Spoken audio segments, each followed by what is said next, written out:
Black and white நேயர்களுக்கு வணக்கம். நிகழ்ச்சியில் பத்திரிகையாளர் வலைப்பேச்சு அந்தனை இணைகிறார். வணக்கம் சார். வணக்கம். தமிழ் திரையுலகத்தில் சினிமாவை எடுத்து ரிலீஸ் பண்ணால் அவ்வளோ கஷ்டமாக இருக்குது அப்படின்னு இயக்குனர் ப. ரஞ்சித் சொல்லியிருக்காரு. தமிழ் திரையுலகம் அவ்வளோ கடினமாக இருக்குது அந்த சூழல். ஆமாங்க, அது பல பேர் சொன்ன விஷயம் தான் ப. ரஞ்சித்தும் சொல்கிறாரு. அதான் படம் எடுப்பதுங்கிறது ரொம்ப ஈஸியாக இருக்குது, படத்தை வெளியிடுவதுங்கிறது ரொம்ப சிக்கலாக இருக்குது. அது காரணம் என்ன அப்படின்னா, நிறைய படங்கள் எடுக்கப்படுவது தான். அதில் ஆடியன்ஸு எந்த படங்களுக்கு ஒரு மரியாதை கொடுக்குறாங்க அப்படின்னு பார்த்திங்கன்னா, டாப்பில் இருக்கிற ஒரு 7 நடிகர்கள், அவங்க படம்னா ஒரு ஓப்பனிங் இருக்குது. அதற்கு அடுத்த கேட்டகரியில் இருக்கிறவங்களுக்கு ஆட்களே வரமாட்டேங்கிறாங்க. ஒருவேளை படம் சூப்பராக இருக்குது. இப்போ லப்பர் பந்து மாதிரி ஒரு படம் வந்துச்சு, பெரிய ஆர்டிஸ்ட்லாம் கிடையாது, ஹரிஷ் கல்யாண்லாம் வளர்ந்து வர்ற நடிகர்கள், தினேஷ் மாதிரி கொஞ்சம். ஸோ அப்போ படம் நல்லா இருக்குன்னு வெளியில் பரவலாக செய்தி வந்த பிறகு மெல்ல மெல்ல உள்ளே வராங்க. இது ஒரு விஷயம். இன்னொன்று, ரிலீஸில் பிரச்சனைகள் இருக்குது. இப்போ ஒரு பெரிய படம் வருது அப்படின்னா எல்லா தியேட்டர்கள்லையுமே அந்த படத்தை ரிலீஸ் பண்ணணும். அதாவது ஒரு மினிமம் பட்ஜெட்டு அல்லது ஒரு லோ பட்ஜெட்டு, இதில் வர்ற படங்களுக்கு தியேட்டரே கிடைக்காது. ஸோ அப்படி ஒரு சூழல் இங்கே இருக்குது. சரி, ரைட்டு, பெரிய படம் தியேட்டருக்கு வந்துச்சு, சரியாக ஓடலன்னா அதுக்கப்புறம் அது காலியாகிற வண்டி தானே. இப்போ ஒரு பெரிய படம் வருது, மக்கள் அதுக்கு பெரிய மரியாதை கொடுக்கல, படம் ஓடலை, ஒரு வாரத்தில் தூக்கிட்டு அடுத்து வர்ற படங்களுக்கு வாய்ப்பு கொடுக்கலாம்ல. ஆனால் இங்கே நடக்கிறது இல்லை. என்ன காரணம் அப்படின்னா, இந்த படம் ஓடுதோ ஓடலையோ நீ 2 வாரம் தியேட்டரில் அதை வச்சுருக்கணும் அப்படிங்கிற ஒரு கட்டாயம் சிலரால் ஏற்படுத்தப்படுதுன்னு ப. ரஞ்சித்து சொல்ல வராரு. அதை வெளிப்படையாக சொல்லணும். என்ன பிரச்சனைங்கிறத வெளிப்படையாக சொன்னால் தானே புதுசாக படம் எடுக்கிற வர்றவங்களுக்கு அது ஒரு கைடாக இருக்கும். ஐயோ, இது ஒரு மோசமான துறையாக இருக்கே, நம்ம போய் இது காசை விடணும் அப்படின்னு தோணும். அப்போ இங்கே இருக்கிற பிரச்சனைகளை இவங்க வெட்ட வெளிச்சமாக பேசுகிறதுக்கும் ஒரு பக்கம் பயப்படுறாங்க. இன்னொரு பக்கம் இந்த மாதிரி மேடைகள் கிடச்சிதுன்னா அதை புலம்பி தன்னுடைய ஆற்றாமையை தீர்த்துக்கிறாங்க. இது என்ன பண்ணுறதுன்னு தெரியல. இது நீண்ட காலமாக இருக்கக்கூடிய பிரச்சனை தானா, இல்லை ஸ்பெசிஃபிக்காக இப்போ அவங்க சொல்லக்கூடிய குற்றச்சாட்டுன்றது திமுக ஆட்சிக்கு வரும்போது இது நடக்குதுன்னா அவங்க குடும்பம் சம்மந்தப்பட்டதெல்லாம் இந்த சினிமா துறையில் இருக்கிறதுனால அப்படின்ற விஷயத்துக்காக பேச வராங்களா? ஏன்னா இன்னொரு விஷயம் என்னன்னா, எப்பயுமே இந்த தேர்தல் நெருங்குச்சுன்னு வச்சுங்களேன், அரசு ஊழியர் சங்கங்களும் ஒரு பக்கம் ஆர்ப்பாட்டங்களை எடுக்க ஆரம்பிப்பாங்க. ஏன்னா இந்த கட்டத்திலேயாவது நம்மளுடைய கோரிக்கை நிறைவேறிடும் அப்படின்றதுக்காக. அந்த பாணியில தான் திரைப்படத்துறையில் சார்ந்தவங்களும் அப்படி பேசுகிறாங்களா? இல்லை, அப்படி சொல்ல முடியாது. இப்போ கண்ணுக்கு தெரிய அவங்க எவ்வளோ கஷ்டப்படுறாங்கங்கிறத நம்மளாம் பார்க்குறோம், திரைத்துறையினர் சார்ந்தவங்க. அப்போ தேர்தல் நேரத்தில் சொன்னால் இது ஒரு இதாக மாற்றத்தை ஏற்படுத்தலாம் அப்படின்னு நினச்சலாம் இவங்க சொல்லலை. இவங்களுடைய ஆற்றாமையை எப்பெல்லாம் சொல்ல முடியுமோ அப்பெல்லாம் சொல்கிறாங்க. இது அதிமுக காட்சியில் இல்லைன்னா அங்கே அப்பயும் இருந்துச்சு. அப்பயும் சத்தியம் சினிமாஸ்ன்னு இருந்தாங்க, அவங்க கொஞ்சம் ஆதிக்கம் செலுத்தினாங்க. ஸோ அதெல்லாம் இருக்குது. ஆனால் இப்போ இருக்கிற அளவுக்கு அப்போ இருந்ததுன்னா அந்த அளவுக்கு இல்லை. ஆனால் இப்போ இருக்க ஒவ்வொரு காலகட்டத்திலையும் ஒருத்தரை சொல்லுவாங்க, இவங்களால பிரச்சனை அப்படிம்பாங்க. பெரிய அளவு பிரச்சனைகள் இருந்தாலும் சிறிய அளவு நன்மைகளும் நடந்துட்டு தான் இருக்குது. இப்போ ரெட் ஜெயண்ட்டை பொறுத்தளவுக்கு அவங்க ஒரு படத்தை ரிலீஸ் பண்ணாங்கன்னா மற்ற படங்களுக்கு இங்கே தியேட்டர் கிடைக்க மாட்டேங்குதுன்னு ஒன்று இருக்குது. அதே மாதிரி 2 வாரங்களுக்கு இந்த படத்தை ஓட்டணும்னு சொல்கிறாங்க, ஆள் வராங்களோ வள்ளியோ ஓட்டணும்னு சொல்கிறாங்க. இந்த மாதிரி பிரச்சனைகள்லாம் இருக்குது. அதே நேரத்தில் தியேட்டருக்காரர்களை அவங்கள ஏமாத்துறது இல்லை ரெட் ஜெயண்ட்டை. என்னென்னா, இப்போ நீங்கள் ஒரு 300 பேர் வர்ற தியேட்டரில் 150 பேர் தான் வந்தாங்கன்னு கணக்கு கொடுக்க முடியாது, அவங்க கண்டுபிடிச்சிடுவாங்க. அப்போ அந்த கணக்கை கரெக்டாக கொடுத்துட்றாங்க. அந்த பணத்தை வசூல் பண்ணி அவங்களுடைய கமிஷனை 10% எடுத்துக்கிட்டு பாக்கிய தயாரிப்பாளர்களுக்கு சிந்தாமல் சிதறாமல் ரெட் ஜெயண்ட் கொடுத்துருது. ஒரு வகையில் அது நிம்மதி. இதே ரெட் ஜெயண்ட் இல்லாமல் நீங்கள் ஒரு காலத்தில் அங்கங்கே விநியோகஸ்தர்கள் இருப்பாங்க. இப்போ கோயம்புத்தூர்னா ஒருத்தர் இருப்பார், மதுரைன்னா ஒருத்தர் இருப்பார், இங்கே வட மாவட்டங்கள்னால் ஒருத்தர் இருப்பார். இவங்களை தாண்டி நீங்கள் படத்தை விற்கவே முடியாது. இப்போ இன்றைக்கி ஒரு கட்சி என்ன செய்யுதோ அதை அவங்க தனி மனிதனாக செய்வாங்க. அந்தந்த ஊர்களில் இருக்கிற தியேட்டர்களை அவங்க லீவ்ஸ்க்கு எடுத்து வச்சுருப்பாங்க, அல்லது ஏதோ ஒரு வகையில் அவங்க கட்டுப்பாட்டில் வச்சுருப்பாங்க. அப்போ அவங்க கொடுக்குறது தான் கணக்கு. அவங்க பணத்தை வசூலான பணத்தை கொடுக்கறதுக்கே 5 மாதம் 6 மாதம் எடுத்துப்பாங்க. ஸோ அந்த சிக்கல்லாம் இருக்குது. இப்போ இந்த சிக்கல் எதுவுமே இல்லாமல் ரெட் ஜெயண்ட்டு ஒரு பக்கம் ஒரு வேலையை பார்க்குறாங்க. என்ன இங்கே பிரச்சனை அப்படின்னா, இவங்க பெரிய படங்கள் முழுக்க அவங்க ரிலீஸ் பண்ணுறாங்க. அப்போ சின்ன படங்களை ரிலீஸ் பண்ணுறதுக்கு எங்களுக்கு தியேட்டர் கிடைக்கிறது இல்லை. ஒருவேளை பெரிய படம் ஓடாத படத்தை இவங்க ரிலீஸ் பண்ணால் கூட 2 வாரம் 3 வாரத்துக்கு அந்த படத்தை தியேட்டர்லேயே வச்சுருக்காங்க. இந்த மாதிரி முணுமுணுப்புகள் இருக்குது. சிவாஜி கணேசன் சினிமா துறைக்கு அவர் தான் என்சைக்ளோபீடியா, சினிமா துறைக்கான முகவரி முகம் அப்படின்லாம் எல்லாரும் புகழ்ந்து பேசிகிட்டு இருக்கிற ஆட்கள் தான். அவருடைய குடும்பம், அவருடைய வீடு வந்து இன்னைக்கு ஜப்திக்கு வருது அப்படின்றது ஜனங்களுக்கு அப்போ சினிமா துறையில் பணம் காசே இருக்காதா அப்படின்னு ஒரு கேள்வியெல்லாம் வந்துடும்ல. உண்மையிலே அந்த என்ன நடந்தது, இந்த ஜப்திக்கான விஷயம் ஏன் இருக்குது? இன்னொரு காரணமும் சிவாஜி கணேசனுக்கு செவாலிய விருதுலாம் கொடுக்கும்போது அந்த சாலைக்கு பேரே சிவாஜி கணேசன் சாலைன்னு மாற்றணும். ஆனால் அந்த சாலையில் இன்னைக்கு அந்த வீடு இருக்குமா இல்லையான்ற ஒரு கேள்விக்குறி இருக்குது. இது எப்படி நீங்கள்? இல்லை, இந்த வீட்டை ஒரேடியெல்லாம் அபகரிக்க முடியாது. அந்த வீட்டின் மீது கடன் வாங்கியிருக்காங்கங்கிறது ஒரு பக்கம் இருந்தால் கூட அது வந்து அந்த வீட்டோடு ஒப்பிடும்போது, அந்த வீட்டின் மதிப்போடு ஒப்பிடும் பொழுது ஒரு சொற்ப தொகை தான். 9 கோடியை சொச்சம்ங்கிறது ஒரு சொற்ப தொகை தான். அது நீங்கள் அந்த வீட்டை விற்று தான் கொடுக்கணுங்கிற அவசியம் கிடையாது. வீடை ஜப்தி பண்ணுன்னு கோர்ட்டு சொல்கிற அளவுக்கு இவங்க போனது தப்பு. ஆனால் அது நடந்துருமான்னா மேக்ஸிமம் நடப்பதற்கு வாய்ப்பு இல்லை. இன்றைக்கி அவங்க மேல்முறையீடு இருக்குது, இன்னும் பல இடங்களுக்கு போகலாம். இங்கேயே ஒன்றுமே இல்லை, நாளைக்கு நேராக பிரபு போய் முதல்வர்கிட்ட உட்கார்றாருன்னு வைங்க, இப்படி ஒரு பிரச்சனை வந்துருச்சு சார், நீங்கள் சால்வ் பண்ணுங்கன்னா அந்த தனபாக்கியம் என்டர்பிரைஸை கூப்பிட்டு என்னங்க பிரச்சனைன்னு சொல்லி டக்குன்னு ஆன் டேபிள் முடிச்சு விட்டு போயிடுவாங்க. இது நடக்குமா நடக்காது? அப்போ அந்த அன்னை இல்லமே வந்து இல்லாமல் போயிடும் அப்படின்னு சொல்வதை நம்ம ஏற்றுக்க முடியாது. ஆனால் இப்படி ஒரு சிக்கலை உருவாக்கின சிவாஜி கணேசனுடைய பேரனை வந்து நாம் கடிந்து கொள்வதை தவிர வேறு வழி இல்லை. ஏன்னா இன்றைக்கி சினிமா எப்படி இருக்குங்கிறது அவங்களுக்கும் தெரியும். இப்போ யாரோ ஒருவர் சம்மந்தமே இல்லாமல் கிராமத்துலேருந்து வர்றாரு, அவர் ஒரு தொகையை இங்கே இழந்துட்டாருன்னா அதை நம்ம குறை சொல்ல முடியாது. அதனால் இந்த சினிமாவிலே இவங்க இருக்காங்க. இதே விக்ரம் பிரபு வச்சு சொந்த படம் எடுத்தவங்க தான். அந்த படம் வந்துச்சா வரலையாங்கிறது அவங்களுக்கு தெரியும். ஸோ அப்படி இருக்கும்போது இது எவ்வளோ ப்ரொடக்ஷன் கம்பெனி வச்சிருக்கிறவங்க, சினிமா சிவாஜி ப்ரொடக்ஷன்ஸில் எவ்வளோ படங்கள் எடுத்தாங்க. அவங்க படங்கள் கடைசியில் ஒரு காலகட்டத்தில் பெரிய லாஸுக்கு அது ஆளானப்போ அவங்களே போய் ரஜினிகிட்ட பேசி சந்திரமுகிவாங்க இல்லையா? ஸோ அது மாதிரி ஒரு திரைப்படம் எடுக்கும் பொழுது பெருமளவு லாபம் வருதோ இல்லையோ, பெருமளவு நட்டம் வருங்கிறது அவங்களுக்கு தெரியும். ஸோ அப்படி இருக்கிற சூழலில் என்னத்துக்கு கடன் வாங்கி விஷ்ணு விஷாலை வச்சு நீங்கள் ஒரு படம் எடுக்கணும்? 3.25 கோடி கடன் வாங்கின நீங்கள் ஒரு 30 கோடியாக கடன் வாங்கி அது ஒரு பெரிய நடிகரை வச்சு எடுத்துகிட்டு போயிடலாம்ல. ஒரு மினிமம் கேரண்டி இருக்கும்ல. இப்போ அதையே அவங்க பண்ணலன்னு நமக்கு தெரியல. அப்போ அடிப்படையாக சினிமா புரியாமல் அவங்க இருக்காங்க, அந்த குடும்பம் இருக்குது. அது ரொம்ப வருத்தத்துக்குரிய ஒரு விஷயந்தான். இன்னொன்று, சிவாஜியினுடைய ஆன்மா இருக்குது, அந்த வீட்டில் தான் இருக்குதுன்னு பல பேர் நம்பிக்கிட்டு இருக்காங்க. உள்ளபடியே எனக்கு வந்து இந்த ஆன்மாக்களின் மீது இருக்கிற நம்பிக்கையே போயிடுச்சு. நல்லா யோசிச்சு பாருங்கள், அவர் ஓடி ஓடி உழைச்சி கஷ்டப்பட்டு சம்பாரித்த பணத்தில் கட்டின அந்த வீடு இன்றைக்கி இப்படி ஒரு நிலைமைக்கு வருதுன்னா அந்த ஆன்மா வந்து இப்படி பார்த்துக்கிட்டு இருக்குது. அப்படி ஒரு சூழலை அது எப்படி அனுமதிக்கிறேங்கிற கேள்வியெல்லாம் இருக்குது. ஸோ அதனால் ரொம்ப அதை கேட்கும்போது நமக்கு ரொம்ப வருத்தமாக இருந்துச்சு. ஏன்னா திரைத்துறையில் நீங்கள் இவ்வளோ காலம் பார்த்துருக்கிறீங்க, அது ஒரு பெரிய லெஜண்ட். இன்னமும் சிவாஜி கணேசனுக்கான அந்த ஃபேன் ஃபாலோவர்ஸ் இருக்க தான் செய்கிறாங்க.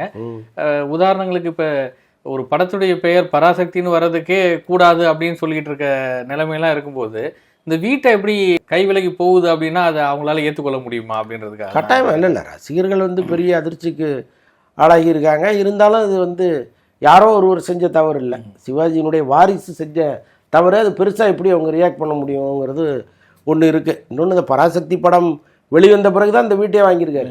60களில் அந்த வீட்டை வாங்கி 2 லட்ச ரூபாய்க்கு அதை வாங்கியிருக்காரு. 24 கிரவுண்டாக அந்த வீடு 2 லட்ச ரூபாய்க்கு அன்றைக்கி அவருடைய சிவாஜியுடைய தம்பி அதை வாங்கியிருக்காரு. ஸோ அந்த வீட்டினுடைய வரலாறை கேட்டிங்கன்னா ரொம்ப ஆச்சரியமாக இருக்குது. அதில் சென்னை மாகாணத்தின் ஆளுநர் வந்து இதுக்கு முன்னாடி இருந்திருக்காரு அந்த வீட்டில், அவர் வீடாக இருந்திருக்காது. அதுக்கப்புறம் கும்பகோணத்தில் வந்து ஒரு பட்டணம் பொடி தயாரிக்கிற ஒரு நிறுவனத்தை சேர்ந்தவர் தான் அந்த வீட்டை வாங்கியிருக்காரு. அவர்கிட்ட தான் இவங்க 2 லட்ச ரூபாய்க்கு அந்த வீட்டை வாங்கி இன்டீரியர் டெக்கரேஷனே 2 வருஷம் பண்ணியிருக்காங்க. இதெல்லாம் வந்து டாக்டர் மருதுமோகன் சொல்லி சிவாஜியை பற்றி ஆராய்ச்சி பண்ண ஒரு ஆராய்ச்சியாளர் எழுதியிருக்காரு ஒரு புத்தகத்தில். அவ்வளோ சுவாரஸ்யமான விஷயங்கள்லாம் அதுக்குள்ளே இருக்குது. ஸோ அப்படிப்பட்ட ஒரு பாரம்பரியமிக்க ஒரு வீட்டை வந்து எப்படின்னு ஒன்றும் புரியல நமக்கு.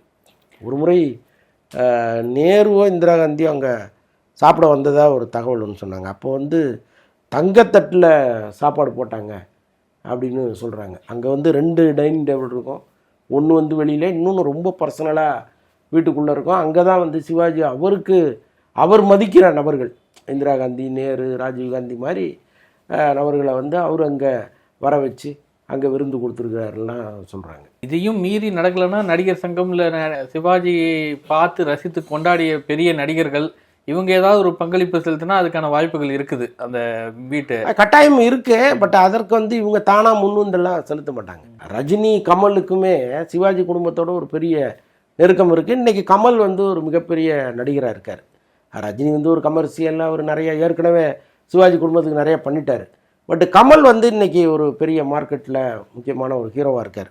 கமல்கிட்ட போய் இப்போ பிரபு சார் கேட்டாருன்னா கமலே கூட அது பண்ணுறதுக்கு நிறைய வாய்ப்புகள்லாம் இருக்குது.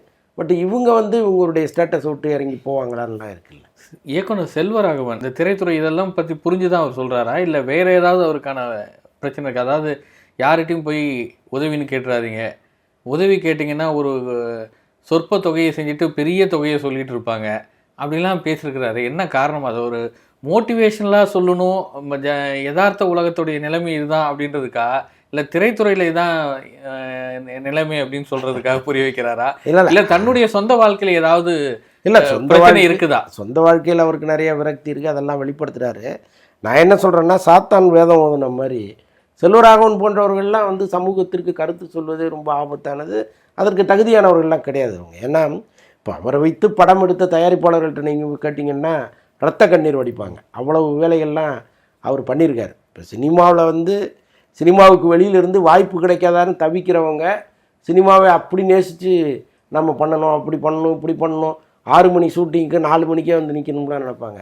ஆனால் அதே சினிமாவில் ஜெயித்தவர்கள்ட்ட போய் கேட்டிங்கன்னா அந்த சினிமாவை எந்த அளவுக்கு லெஃப்ட் ஹேண்டில் டீல் பண்ணணுமோ அப்படி பண்ணுவாங்க. அப்படிப்பட்டவரில் செல்வராகவனும் ஒருத்தர் தான்.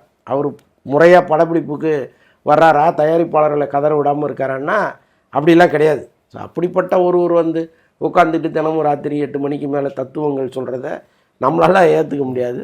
அது 8 மணிக்கு மேலான தத்துவம், அப்படி தான் அதை ஏற்றுக்கணும். வைரமுத்து பாடல் எழுதுகிற மாதிரி சொல்கிறீங்களே. அஜித் திரைப்படத்தை தனுஷ் இயக்க போகிறதா அப்படி ஒரு தகவல் நீங்கள் பேசியிருக்கிறீங்க. அது என்ன? அதான் தனுஷ் வந்து ஒரு பர்ஃபெக்டான டைரக்டராக மாறிட்டார். ஸோ அவருடைய படப்பிடிப்பில் அவருடைய ஒர்க்கெல்லாம் பார்க்குறவங்க ரொம்ப வியக்கிறாங்க. ஒரு ப்ரொஃபஷனல் டைரக்டர் எப்படி பண்ணுவாரோ அந்த அளவுக்கு அவர் படம் எடுக்க ஆரம்பிச்சிட்டாரு. இன்னொன்று வெற்றிகளையும் அவர் ப்ரூவ் பண்ணிட்டார். இப்போ ராயன் படம் வந்து மிகப்பெரிய வெற்றி படமாக மாறிச்சு. இதற்கப்புறம் இந்த இட்லி கடையை பார்த்தவங்க இன்னும் ரொம்ப பிரமாதமான படமாக வந்திருக்கிறதா சொல்கிறாங்க. அப்போது ஒரு டைரக்டராக அவர் வந்து ஸ்டடியாக நின்றுட்டாருங்க. இதற்கப்புறம் கோல் என்னென்னா பெரிய நடிகர்கள் தான். நினச்சிருந்தா அவர் நேராக விஜய்கிட்ட கூட பார்த்துருக்கலாம். பட் விஜய் 69 தான் தன்னுடைய கடைசி படம்னு சொல்லிட்டாரு. இப்போ இன்றைக்கி டாப்பில் யார் இருக்கான்னா அஜித் தான். அவருக்கு ரஜினியை வைத்து இயக்கணுங்கிற ஆசையே இருந்துச்சு. தனுஷுக்கு ரஜினி படத்தில் முக்கிய கேரக்டர் பண்ணணுங்கிற ஆசையெல்லாம் இருந்துச்சு. அது எதற்குமே ரஜினி அனுமதிக்கலை. அவர் ரொம்ப நாசுக்காக அதை வந்து ஒதுக்கிட்டே இருந்தார். பட் இன்றைக்கி அஜித் வந்து ஒரு க்ரீன் சிக்னல் காமிச்சிருக்கார். அந்த லைனை கேட்டுட்டு நல்லா இருக்கு அப்படின்னு சொல்லியிருக்காரு. படத்தை நம்ம நிச்சயமாக பண்ணுவோம், நீங்கள் டெவலப் பண்ணி எனக்கு கதை சொல்லுங்கன்னு சொல்லியிருக்காரு.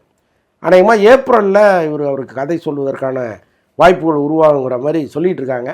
ஒருவேளை அந்த கதை அஜித்துக்கு பிடிச்சதுன்னா கோலாகலமாக ஸ்டார்ட் பண்ணுவாங்க. விஜய் அரசியல் கட்சி தொடங்கினதுக்கப்புறம் திரைத்துறையிலேருந்து பெருசாக விஜயை யாரும் விமர்சனம் பண்ணியோ இல்லை அவருக்கு அட்வைஸ் பண்ணக்கூடிய விஷயத்துலையோ யாரும் ஈடுபடலை.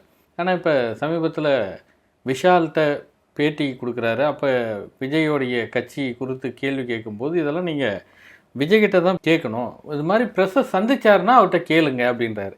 ப்ரெஸ்ஸை சந்திச்சாருன்னா கேளுங்கன்றது வந்து அவரை ஒரு மோட்டிவேட் பண்ணுறதுக்காக சொல்கிறாரா, இல்லை அது ஒரு விமர்சனமாக சொல்கிறாரா? இன்னொரு பக்கம் ஷியாம் ஒரு தொலைக்காட்சி பேட்டியில் கழிக்கும்போது விஜய் அரசியல் கட்சி ஆரம்பிச்சிருக்கிறாரு, ஆனால் அதே நேரத்தில் நம்ம உதயநிதியும் அவருடைய பணிகளையும் நம்ம பார்க்கணும். ஒரு களத்தில் போய் நேரடியாக நிற்கிறாரு. அவர் ஒரு பெரிய குடும்பத்தை, ஒரு வசதியான வாழ்க்கையில் இருக்கிறவர். அவர் நினச்சா ஃபாரினில் போய் செட்டில் ஆகிக்கலாம், இந்த மாதிரியான இதுக்கெல்லாம் தேவையே இல்லை. ஆனால் இன்றைக்கி வந்து நிற்கிறாரு அப்படின்ற அதையும் நம்ம பார்க்கணுன்னு சொல்கிறாரு. அப்போ என்னென்னா களத்தில் ஒரு பக்கம் வேலையில் வந்து ஈடுபட்டு இருக்காரு, அதனால் அவரையும் நம்ம லேஸில் எடுத்துக்க முடியாது அப்படின்ற மாதிரியான திரைத்துறையிலேருந்து இப்படி வர்றது வந்து விஜய்க்கு ஒரு உந்துதலாக நீங்கள் என்ன மாறுங்க, நீங்கள் ப்ரெஸ்ஸை சந்திங்க அப்படின்னு ஒரு பாசிட்டிவ் சைடாக சொல்கிறாங்களா, இல்லை அது ஒரு விமர்சனமாக சொல்கிற மாதிரி பார்க்குறீங்களா? இல்லை, விஷால் சொன்னதை நான் பாசிட்டிவ் சைடாக தான் பார்க்குறேன். ஏன்னா விஷால் வந்து நான் விஜய் ரசிகன்னு ரொம்ப வெளிப்படையாக சொன்னவர். அவர் இன்னொன்று அவர் உதயநிதியுடைய நெருங்கிய நண்பராக இருந்தால் கூட அண்மை காலமாக அவர் வந்து திமுக அரசை கொஞ்சம் விமர்சனம் கூட பண்ணுறாரு. உதயநிதிக்கு எதிராக பேசுனதெல்லாம் நம்ம பார்த்தோம். ஸோ அதனால் அவர் கொஞ்சம் உள்ளன்போடு சொல்கிறத தான் அதை நம்ம எடுத்துக்க முடியும். ஷாமை பொறுத்தளவுக்கு அது அப்படியே வேறு. பொதுவாகவே இன்றைக்கி திரைத்துறையில் பார்த்திங்கன்னா உதயநிதி எல்லாருக்கும் நெருக்கமானவராக இருக்கார். இப்போ உதயநிதியை ஒரு பக்கம் அவங்க மதிக்கிறாங்க, இன்னொரு பக்கம் விஜயினுடைய வரவையும் ரொம்ப ஆர்வமாக பார்க்குறாங்க. ஏன்னா நம்ம துறையிலேருந்து ஒருத்தர் இவ்வளவு செல்வாக்காக வராரு, இவர் ஜெயிச்சா நம்மளே ஜெயித்த மாதிரின்னு நினைக்கிற கூட்டமும் இங்கே ஒன்று இருக்குது. அதான் இப்போ இந்த இருதலை கொள்ளி எறும்பு மாதிரி சூழல் அமைஞ்சு போச்சு. ஏன்னா நாளை அரசியல் விஜயா உதயநிதியாங்கிற மாதிரி தான் வந்து நிற்கும் போல இருக்கு. ஸோ அப்படிப்பட்ட சூழலில் 2 பேருமே வேணுமே, இதில் என்ன கருத்து சொல்கிறதுங்கிறதுக்காக அப்படி இங்கேயும் கொஞ்சம் அங்கேயும் கொஞ்சமாக சில கருத்துக்களை சொல்லியாக வேண்டிய சூழல் இருக்குது. ஒருவேளை ஷாம் வந்து பத்திரிகையாளர்களை மீட் பண்ணலன்னா இப்படி ஒரு கேள்வியே வரப்போகிறதில்ல, அவர் பதிலும் சொல்ல போகிறதில்ல. ஸோ அப்போ இவரையும் நம்ம வந்து ரசிக்கிறக்கூடாது, இவரையும் ரசிக்கிறக்கூடாதுன்னு ஒரு பதில் சொல்கிறது அதில் தவறும் இல்லை. ஏன்னா இப்போ அவங்க தொடர்ந்து இங்கே இயங்க வேண்டிய ஆட்கள். இப்போ இதே வந்து உதயநிதியை பகிச்சிட்டு ஒரு படம் நடிச்சிட முடியுமான்னா முடியாது. இப்போ அதுக்காக சாம ஒழிக்கிறது தான் உதயநிதி வேலையான்னு கேட்டுறாதீங்க, அது கிடையாது. பொதுவாக சொல்கிறேன், இன்றைக்கி வந்து ஒரு துணை முதலமைச்சராக இருக்கார், நம் துறையை சார்ந்த ஒருத்தர் அவர். நாம் அவரை பகைச்சிட்டு இங்கே ஒரு தொழில் பண்ண முடியுமா, நம்ம படத்தை நாளைக்கு வாங்கி யாராவது ரிலீஸ் பண்ணுவாங்களான்னு ஒரு அச்சம் அவருக்கும் இருக்கும் இல்லையா? இந்த மாதிரிலாம் இருக்கு. மற்ற துறையிலேருந்து விமர்சனம் பண்ணுறதை விட திரைத்துறையிலேருந்து விமர்சனம் பண்ணுறது இன்னும் மக்கள்கிட்ட வெகு விரைவில் போட்டு சேர்த்துருவோம். அது போய் சேரும், அதுக்கு நேராக அது கேட்ட ஆபத்தும் இருக்கு. ஸோ அதெல்லாம் இருக்குல்ல. ஸோ இப்போ விடாமுயற்சி படம் எதிர்பார்த்த அளவுக்கு சக்ஸஸாக போகாதனால இந்த குட் பேட் அக்லி ஏற்கனவே திட்டமிட்டதை விட முன்னாடியே ரிலீஸ் பண்ணுறதுக்கு இப்போ பிளான் பண்ணியிருக்காங்களா? அது இல்லை, ஏற்கனவே அவங்க பொங்கலுக்கு திட்டமிட்டாங்க, பொங்கலுக்கு கொண்டு வர முடியல. அதுக்கப்புறம் தான் ஏப்ரல் 10ன்னு ஃபிக்ஸ் பண்ணியிருக்காங்க. அதோடைய ப்ரமோஷன் வந்து கரெக்டான நேரத்தில் தான் ஸ்டார்ட் பண்ணியிருக்காங்க. இருந்தாலும் அது வந்து விடாமுயற்சியினுடைய தோல்வியை கொஞ்சம் மறைப்பதற்கான ஒரு முயற்சியாக கூட இருக்கலாம். ஏன்னா இப்போ விடாமுயற்சி வந்து கிட்டத்தட்ட 120 கோடி ரூபா அந்த நிறுவனத்துக்கு லாஸ். அவங்க வந்து ரொம்ப வெளியில் சொல்ல முடியாத ஒரு சூழலில் இருக்காங்க. திரும்ப அஜித்திட்ட அவங்க டேட்டு கேட்டு அவர் திரும்ப கொடுப்பதற்கெல்லாம் வாய்ப்பு இல்லை. ஸோ இப்படிப்பட்ட சூழலில் எங்கே திரும்பினாலும் படத்தை தூக்கிட்டாங்க, வெற்றி கிடையாது, தோல்வின்லாம் சொல்லிகிட்டு இருக்கும்போது திடீர்னு இது வந்து அப்படியே டோட்டலாக எல்லாத்தையுமே மாற்றிடுச்சு. இது வந்து ஒரு வெற்றி படம்ங்கிறது கன்க்ளூடாக தெரியுது. இது வந்து வெற்றி படம் அப்படிங்கிற அளவுக்கு அந்த டீசர் இருக்குது. ஸோ அதனால் அவங்களுக்கும் அதை பார்க்கும்பொழுது இது ஏன் மூடி வச்சுருக்கோம், எடுத்து விடுங்க, மக்கள் ஹாப்பியாக இருக்கட்டும் அப்படின்னு தோணும் இல்லையா? ஸோ அதனால் உரிய நேரத்தில் தான் வந்திருக்குன்னு வச்சுங்களேன். டிராகன் திரைப்படம் ஒரு பக்கம் வசூலில் சாதனை படைச்சிருச்சு அப்படின்னு ஒரு பக்கம் அந்த செய்தி ஓடிட்டுருக்கு. அந்த படத்தில் நடித்த கதாநாயகி ஒரு பெரிய அளவுக்கு இப்போ சோசியல் மீடியாவில் இருக்கிற யூத்தெல்லாம் கொண்டாடக்கூடிய அளவுக்கு ஹயாத் லோகர் வந்து அந்த அளவுக்கு போயிட்டுருக்காங்களே, அது பெரிய வாய்ப்பு இருக்குதா இங்கே தமிழ்நாட்டில் திரைப்படத்துக்கான கட்டாயமாக அவங்களுக்கு இருக்குதுன்னு தான் நான் நம்புகிறேன். ஏன்னா எப்படி நயன்தாரா, அனுஷ்கா, தமனா இவங்களெல்லாம் வந்து பெரிய அளவு இங்கே நம்ம பேசணுமோ, ஸோ அந்த வரிசையில் ஒரே படத்தில் அவங்க சேர்ந்துட்டாங்களோங்கிற அளவுக்கு இன்றைக்கி சோசியல் மீடியாவில் அவங்கள கொண்டாட ஆரம்பிச்சிருக்காங்க. அவங்க ஏற்கனவே இன்ஸ்டாகிராமில் ரொம்ப பிரபலமாக இருந்த ஒரு பெண்மணி தான் அவங்க. ஸோ அதனால் அவங்களுக்கு ரொம்ப ஈஸியாக போயிடுச்சு. அதோட ரசிகர்களோட அவங்க கனெக்ட் ஆகுறாங்க. இப்போ சில பேர் படம் ஹிட் ஆகிடுச்சுன்னா அடுத்த படத்தில் அறிவிப்பு வரும்போது தான் அவங்கள பார்க்க முடியும். பட் இவங்க தினந்தோறும் வந்து அந்த ரசிகர்கள் கூட ஒரு இன்ட்ராக்ட் பண்ணுறாங்க, ஏதோ ஒன்று ஒரு விதத்தில் அவங்க பேசிகிட்டே இருக்காங்க.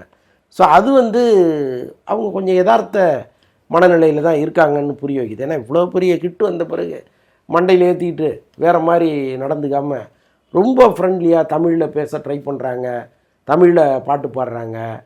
தமிழ் தான் வந்து எனக்கு இப்படி ஒரு வாய்ப்பு கொடுத்துருக்குன்னு அவங்க தமிழை நேசிக்கிறாங்க. இந்த மக்களை வந்து அவங்க நன்றி உணர்ச்சியோடு பார்க்குறாங்க. ஸோ இதெல்லாம் வந்து எந்த நடிகைக்கும் இல்லாத ஒரு குவாலிட்டியாக இருக்குது. ஸோ அதனால் வந்து அவங்க இன்னும் வளருவதற்கான ஒரு உரமாக கூட இதெல்லாம் இருக்கும்னு தோணுது. பட் காலமும் சினிமாவும் என்ன நினச்சிருக்குன்னு தெரியல.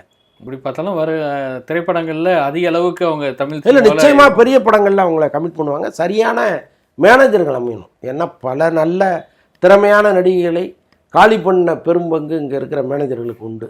இந்த கமிஷனுக்கு ஆசைப்பட்டு கண்ட படத்துலையும் கொண்டு போய் கோத்து விட்டு போயிடுவாங்க. அதுக்கப்புறம் அவங்க லைஃபே கண்டமாகி என்னடா இப்படி ஆகிட்டமே அப்படிங்கிறதெல்லாம் நடந்திருக்கு. பட் இவங்க கொஞ்சம் உஷாராக இருந்து யார் மேனேஜராக இருந்தால் நமக்கு ஒரு லைஃப் கொடுப்பாங்க அப்படின்னு தெரிஞ்சுக்கிட்டு அவங்களோட ட்ராவல் பண்ணணும். அதெல்லாம் நடக்குமான்னு தெரில. நம்ம அவங்களுக்கு சஜஸ்ட் பண்ணுற அளவுக்கு நமக்கு என்ன இருக்குது இதில்? நம்ம ஏதாவது சொல்லி அதன் மூலம் இவருக்கு என்ன லாபங்கிற மாதிரிலாம் கேள்விகள் வரும். அதனால் நம்ம இந்த அளவோடு அதை நிறுத்திப்போம். அதுக்கப்புறம் அவங்க போய் தேடிக்கிட்டோம். நன்றி சார். மற்றொரு நேரம். நன்றி.